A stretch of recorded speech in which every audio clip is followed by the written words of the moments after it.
Hello everybody and welcome to Chop and Brew. I am Chip Walton. In this episode we're making a session stout for one hell of a hip hop party with a good friend of ours. We're talking about an RSE, Rye Stout with Espresso, a pre-show beer I homebrewed in honor of the 20th anniversary of Rhymesayers Entertainment, from a recipe developed by the one and only Kristen England. Kris and I sit down to taste the beer, talk a bit about the recipe, the grain bills for stouts, and the very hot topic of brewing with coffee. And if you know anything about Kristen England, you know that you generally get a little bit more than you paid for when you sit down with them for a beer. So not only do we talk about the RSE, but we kind of sidebar into other topics like over-yeasting, formatting recipes, murky IPAs, and some other thoughts on session beers. Quick shout out to Rhymesayers Entertainment. They were super cool, super friendly on social media throughout the brewing, fermentation, and enjoyment of this beer. I also want to give a quick shout out while I'm doing that to super fan Ian McLeod from Ottawa, Canada for sending the dope beanie. He and his homies from the members of Barley Mint Homebrew Club sent those along. One quick note. Kristen England talks really fast, and he's a semi-professional swearer by trade. So I went ahead and skipped the beeping of cuss words in this one because there's too many to snag, and you miss like half a sentence when you beep it out. So for those of you that watch Chop and Brew with your youngins, heads up, PG-13, Hurricane Kris is headed your way. So I kicked the keg pouring this sample beer for this. So apparently it's time to wrap this episode up. So chop for chop, brew for brew, have a great time with the Rye Stout with Espresso. Woo!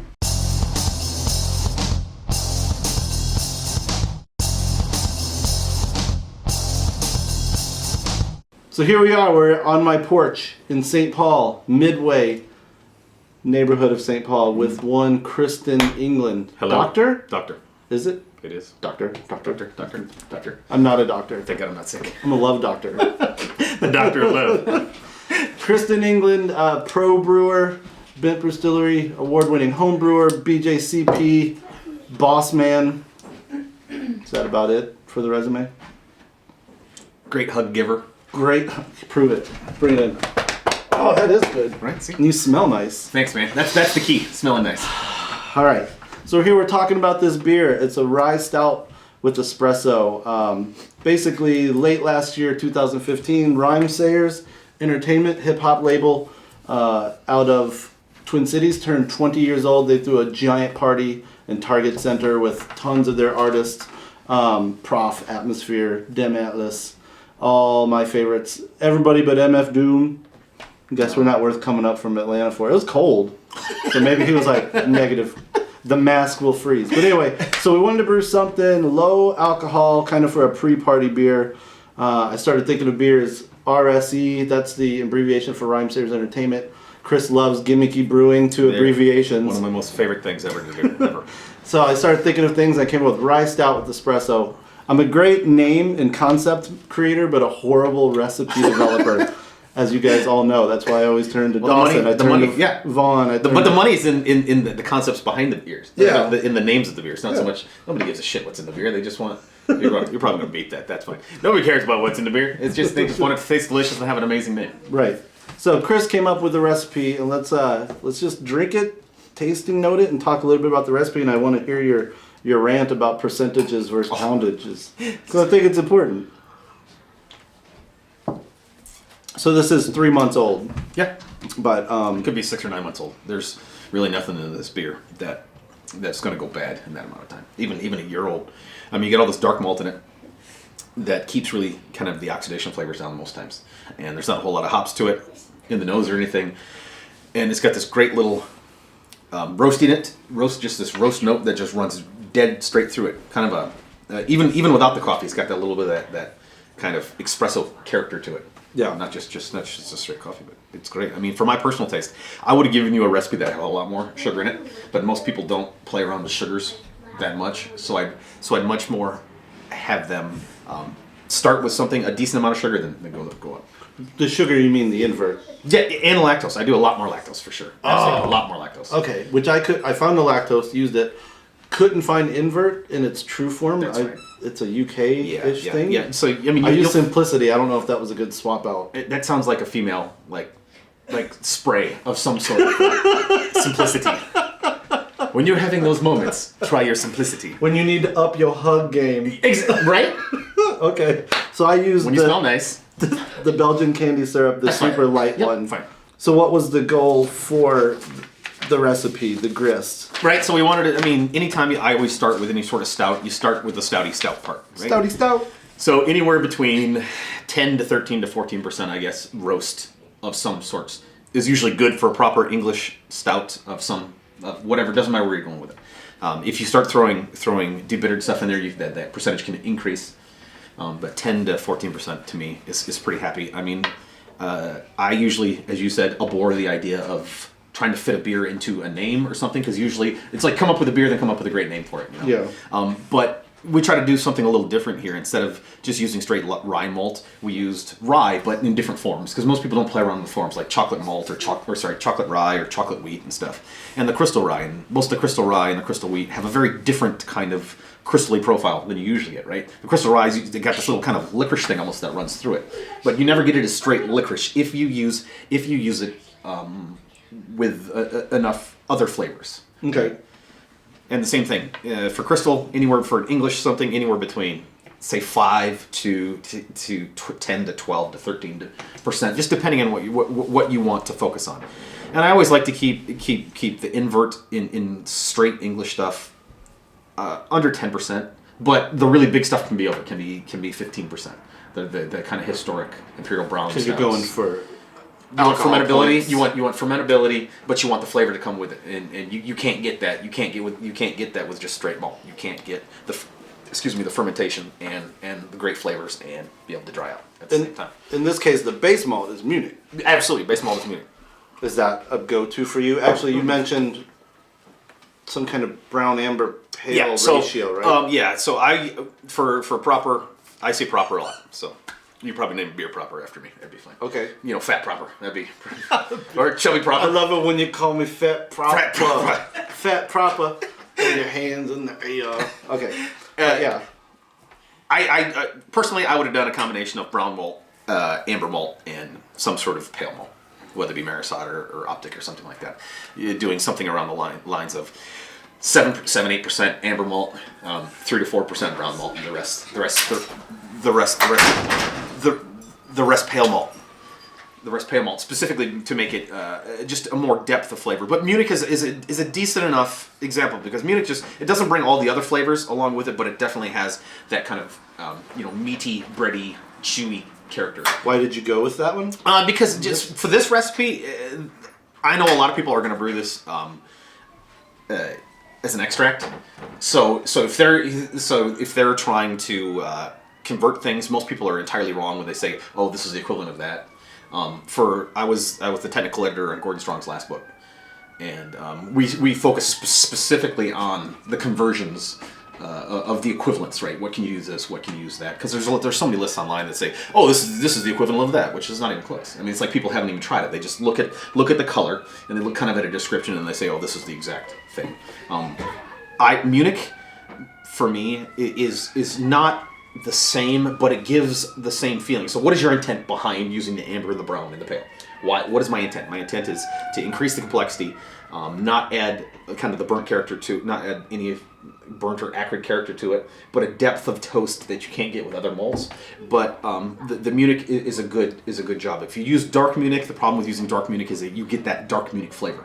And it's a great flavor, it's just very specific. Yeah. Whereas Munich, you'll blend in and it'll just be kind of a nice malty character. Well, dark Munich will taste like dark Munich. You pick it up and you're like, especially at 67% that we use in this, it absolutely would be dark Munich. You're like, oh. And that's not what, for a beer like this, I don't want to be able to pick out an individual flavor. Right? Oh, well, you use dark Munich. Yeah, I know. I can taste it. But when it got to the amount of coffee, to me, I always tend to use more coffee for less time and never boil it. So just treat it like a French press. Chuck in a sack, even at the brewery when I'm doing 25 barrels. I'll put it in a sack, big ass sack. I'll throw it in. 5 minutes. I'll be poking it down because it always tries to float to knock all the air out of it because it's freshly ground. I use coffee from the guys up usually. They're great. Black Sheep Roasters, I've used their coffee too. They're great too. And once it's done, I just pull it out, and what most people do is they'll try it and they'll say, okay, well, it needs more. Well, it doesn't need more time, it needs more coffee. So you can do it twice. You can do 2 doses of coffee. And Really? a lot of times, if you have a lot of coffee, unless you have a bag big enough that you have a small bag, it gets all, the middle of it doesn't touch the liquid, basically. So a big bag that's really floppy, put it in, push all around, yank it out. If you need more, put more in a different bag. So there's like a event horizon with the Yeah, time. right. So every time I do French press, all my coffee nerds, like 5 minutes is great. Use 5 minutes, put it in, stir it for a minute. After a minute, stir it, let it sit for 5 minutes, pour it all off. Don't ever let it just sit in your French press. And it's kind of just using people's information about whatever product you're using.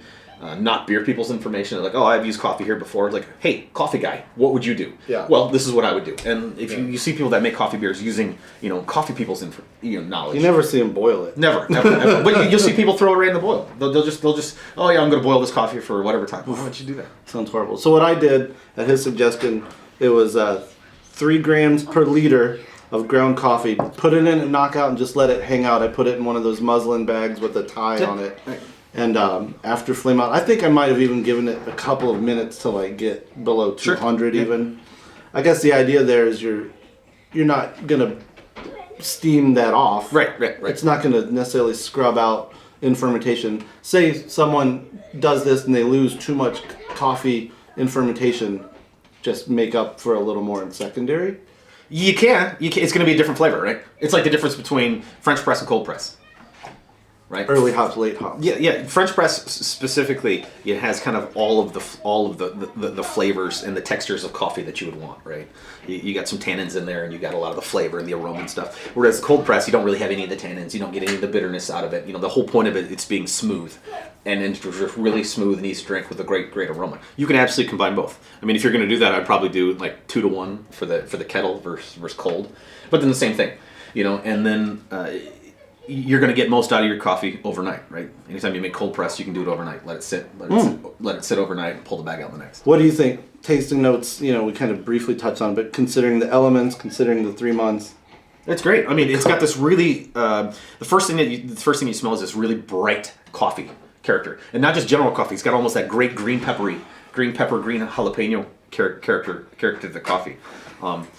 But it's got the depth of the malt behind it. The more the espresso than just the straight kind of coffee to it. Yeah. It's got a little cocoa, but not chocolate. And it's got a nice little malt thing that kind of just runs right through the middle. Nice kind of chewy, bready, biscuity malt. A little kind of honeyed character to it. And that crystal is great because it's not that overly caramel toffee character. It's got more of a kind of a burnt sugar's the wrong way, but kind of a when you're making hard candies and you take that sugar up past like 225, 230, just past the softball stage, and it gets nice that dark color to it. Yeah. And it's almost got an acrid flavor, but not. It's a really pointed kind of deep caramel. That's what we would have gotten out of that more if we had been able to find invert number 3. Yeah, absolutely. Yeah, you can't really find it number 3. Like I said, you can do just unless you can get some from Damo. Yeah, but he gets bricks and he'll tell you stories about trying to dissolve those bricks. Oh, I've got plenty of video. Like, the first time he used it in the 3X Mile, and he made the mistake of storing it in the freezer up till the day of brewing. He's like basically trying to crack giant blocks of sugar ice, like bricks of sugar. So he learned better for Old Blackguard. He left them in the brew house early in the morning, and they were much easier to hit with a chisel. Oh, you see people with big almost scimitars. They're just cutting the whole block, trying to wiggle the whole thing down to get it in smaller pieces to throw it in and kind of stir it around. It's a pain in the ass to use. The liquid stuff's great. It's easy to use, but you can't really find it here. I wanted to touch on, so when I asked Kris for the recipe, he was very insistent /anal/ which is unusual. Kind of a jerk. Which is unusual. No, being kind of a jerk and insistent and pointed about things. He gave me the recipe. He was like, one condition. He's like, when you relay this recipe to the fans, you cannot break it into the pounds that I use for my recipe or the pounds that you would use. Tell us about percentages versus pounds when it comes to brewing someone else's stuff or even your own. But the homebrew community has this horrible tendency to take proven facts where encyclopedias are written on these things, and all the professional brewers know it, and they try to take it and they try to make it easier by coming up with new new concepts that don't make sense, trying to come up with a way to classify flavors, trying to come up with a way with make recipes. I mean, nobody ever makes a recipe by weight. It doesn't make sense. I mean, when you're talking, if I say, okay, I added two ounces of that, what the hell does that mean? I don't know how big your system is. I don't know your efficiency on your system. I don't know any of that stuff. The only thing I know is that there is 10% of this, 5% of this, 2% of that. Oh, okay. And then you go through and you point it out yourself to your own system. Because nine times out of 10, especially people that are new, or even people that have been doing stuff for a while, doing it wrong, they'll just take it and they'll follow your recipe exactly. Oh, for 5 gallons, I'm gonna get this, and this. Oh, great. And then they put it in the thing and away they go. And it does not make for a good process, number one, because you can't learn anything by oh, I'm going to up it a little. I upped it to 4 ounces. What the shit? That doesn't mean anything to me. It's like, hey, I tried this stout at 13% roast total. It's a little biting to me. Maybe I should change it to 10%. Or if I keep it at 13, maybe I want to knock that dark crystal down or change that crystal a little bit. And then you can have a conversation with me. It's like, hey, what is your stout? Professional home brewer, tiny little brew in a bag, it doesn't matter. I use 12% of this. Oh, okay. Maybe you should think about switching, going down a little more, 9% or something. Then we can have an actual conversation. Trying to come up with these units that don't make sense, these American homebrew units. It's like, it doesn't even make sense. Like for hopping, it's like, oh, I use 12 AAUs. What the hell's an AAU? Oh. Somebody's telling me a recipe. I don't know what the hell an AAU is. Like, oh, I thought you were supposed to be a Grandmaster Judge. Well, I don't know what the hell an AAU is. It was like, well, you take this, you multiply it, and it was like, that's not a thing. It's not a number. I mean, this is science. There's no way to make science easier than to understand it. And understanding it takes time and experience. And if you start off the bat not knowing what you're doing and completely understanding you not know what you're doing and trying to learn, that's what all of us have done. You don't just jump in knowing exactly what you're doing. And there's no problem not knowing what the hell you're doing. But ask and learn. And don't try to reinvent stuff to make things easier for yourself, where the only thing it's going to do is make nobody understand what the hell you're talking about anything when it comes to brewing at all. Whether it comes to changing things just by pound weights, or I ferment this with this much yeast because that's what I do. Right? I think also we had the conversation about yeast, didn't we? In this, it's like, yeah, you used 04, and I was like, whole packet. You used specifically like 0.25 grams per liter. Right. Turned out to be about half the packet. Yeah, it's hard to measure small stuff, right? I mean, on a scale. The point is, what if I'd thrown in a full packet of SO4? Well, so you would have if you over yeast something, you always have less character in your beer, and it will dry out more, right? So if I put way too much yeast in, I'm going to get a lot less character out of the beer. If I put not enough yeast in, I'm going to get more character, but it also could have a lot of off flavors too. So there's a happy balance you have to have in between, right? For people that make a lot of IPAs, yeast will eat all of your hops, all of your aroma hops. They will absolutely, if you way over hop, you will do that. So say you just way over yeast. Way over yeast. If you make a little bitter, that's like 3.5. Slow down, man. Slow down. Hey, you got coffee in here. What do you want me to do? Okay. I am talking slow. I put Kristen England on espresso, warm, steep. There, we'll go more like Sam Jackson and talk slower, right? No. So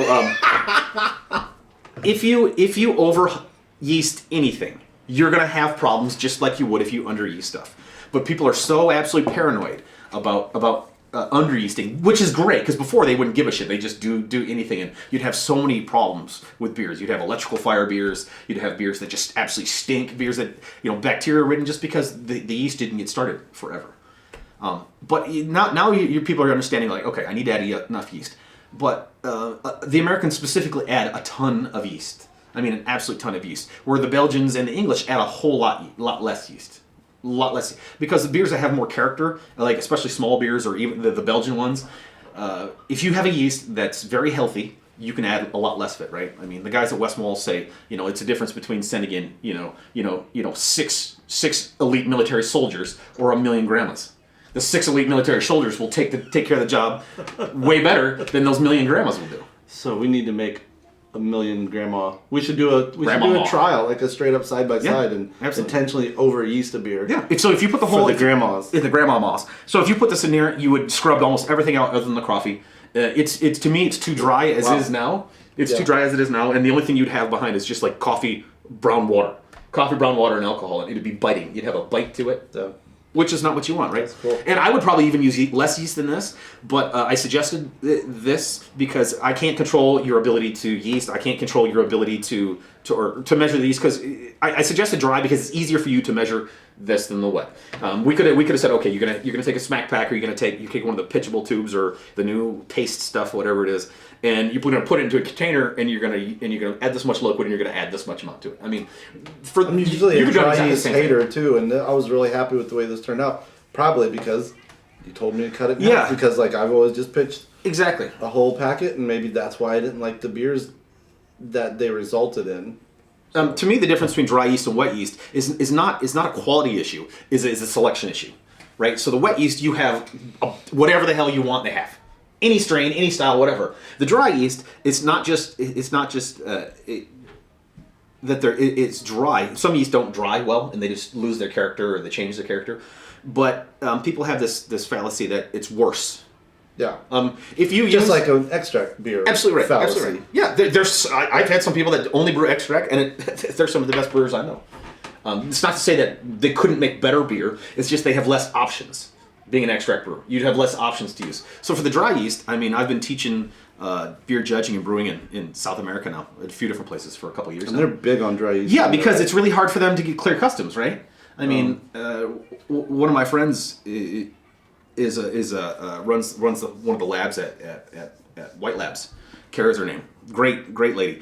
And we had the conversation too. She would love to get people to use a lot more wet yeast. But number one, it's much more expensive. And number two, I mean, you don't know when it's going to get through customs. So if you send it to Brazil, if you send it down to Chile, if you send it to Peru, it's like, okay, I sent it. It's down there in 2 days, and it sits in customs where it's hot as hell in for an 8,500 degree room. And they have zero shits to give about what's in that box and how long it takes. They don't. It's customs. It's like it's gonna clear when it clears. But with the dry yeast, I was talking to the guys at Fermentus, and I got to know them pretty well, and the massive amount of detail they have about their pitch rates. I mean, they go from, so we're talking like, usually it's grams per hectoliter, grams per 100 liter, just because because we're talking on a big system. Yeah. And like you said, like, when you get down to grams per liter, it's like so tiny. So they'll go from like 10 grams per hectoliter up to 100 grams per hectoliter.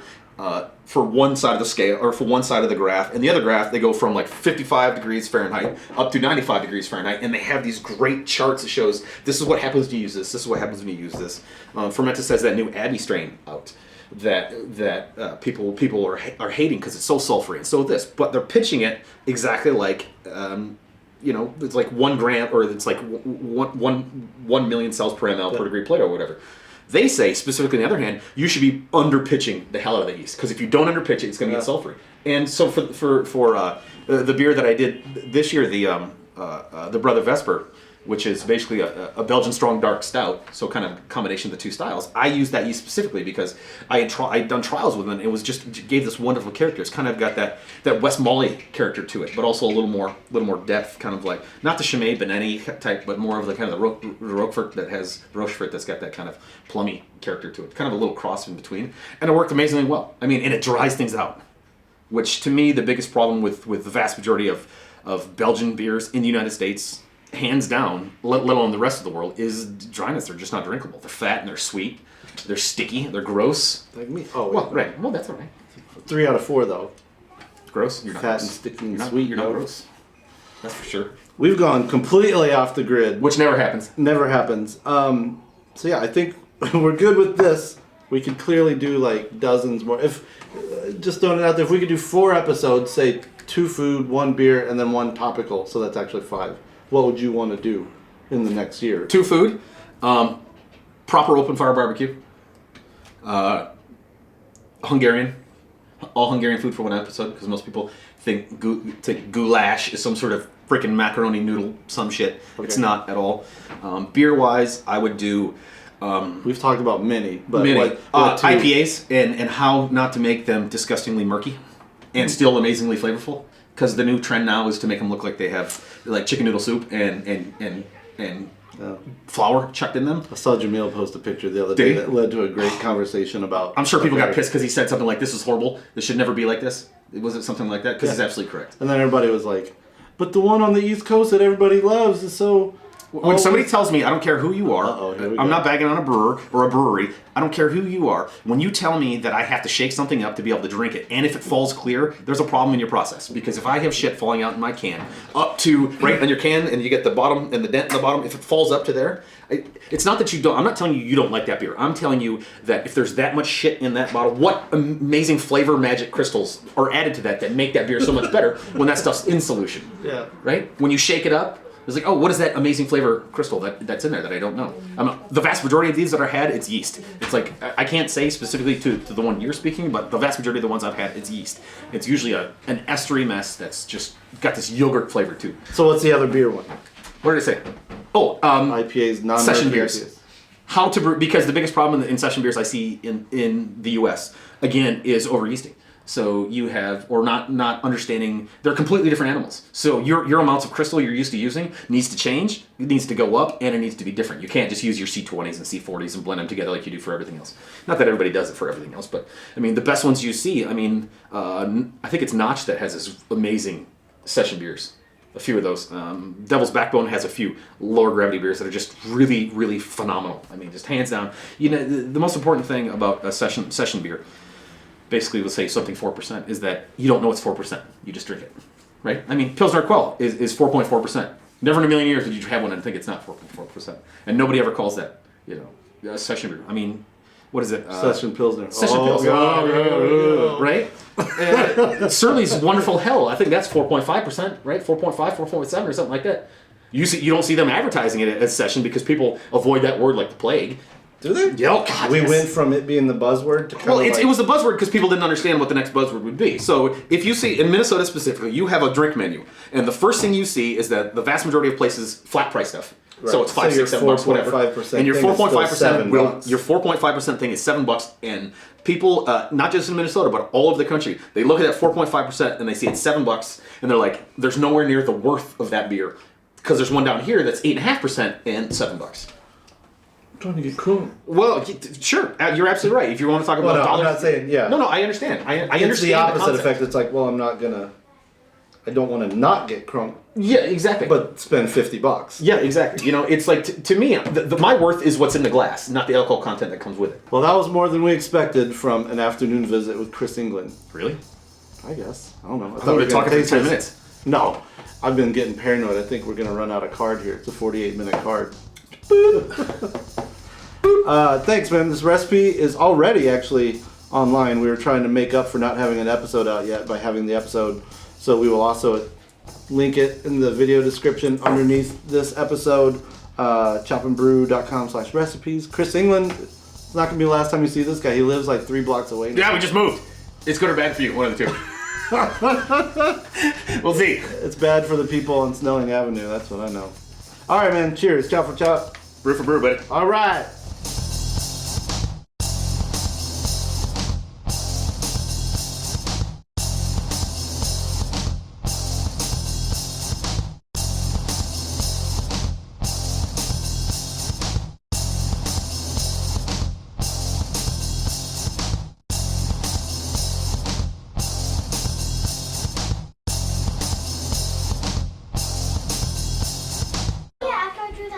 You guys have to be very quiet because these yahoos are going to be talking.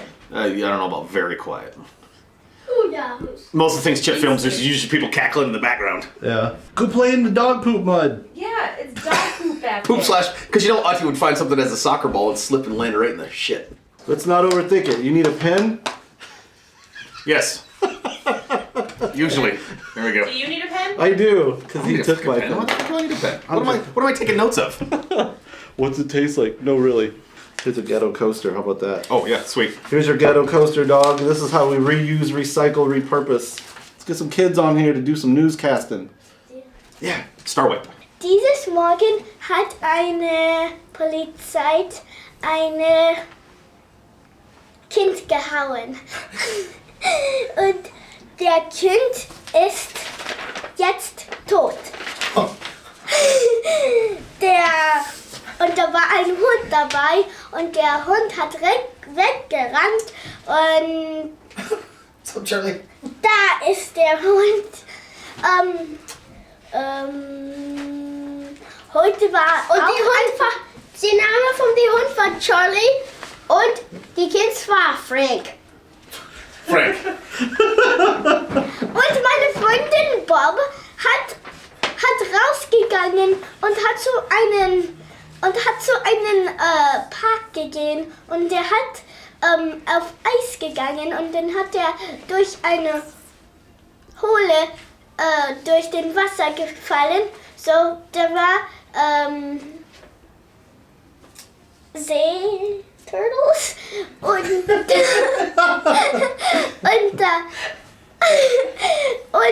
dann klapperte sie und dann klapperten sie und dann sie hat hat die Popo gebisst. und dann hat eine Krokodil eine Kinds Haare abgenommen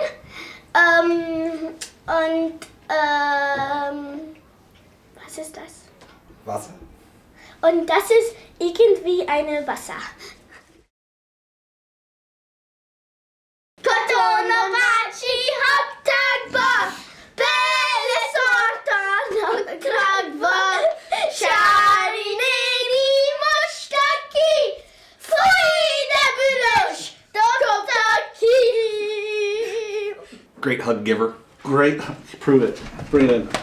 Oh, that is good. Right? See? And you smell nice. Thanks, man. That's the key. Smelling nice.